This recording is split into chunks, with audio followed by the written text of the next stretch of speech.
کہتے ہیں کہ اگر تم اللہ کے ہاں اپنی حیثیت کو جاننا چاہتے ہو نا، تو پھر تم یہ دیکھو کہ اس نے تمہیں کس کام میں لگا رکھا ہے. یعنی کیا تم صرف نوکری کر رہے ہو، یا کسی کے لیے تم آسانی پیدا کر رہے ہو، یا تم صرف پیسہ کما رہے ہو، یا وہی پیسہ غریبوں میں جا رہا ہے اس کا کچھ حصہ، یا تم پھر کتنے لوگوں کی زندگی میں آسانی پیدا کر رہے ہو.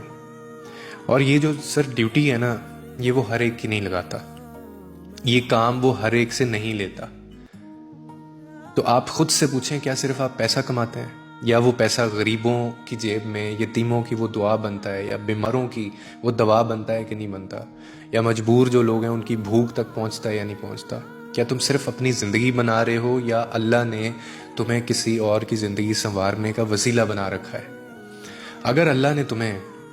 کسی کی مشکل آسان کرنے پر لگا دیا ہے نا، تو پھر میں کہتا ہوں کہ آپ یہ سمجھیں، اگر آپ کے ہاتھوں سے خیر نکلتا ہے، اگر لوگ تمہیں دیکھ کے سکون محسوس کرتے ہیں، اگر تمہاری وجہ سے کسی کے زبان سے دل سے دعا نکلتی ہے، تو پھر تم یہ سمجھ لو کہ اللہ نے تمہیں اپنے خاص بندوں میں شامل کیا ہوا ہے. اور یہ کام، یہ میں پھر کہوں گا، یہ توفیق، یہ سعادت، یہ ہر کسی سے وہ نہیں لیتا، صرف اس کے جو خاص بندے ہیں.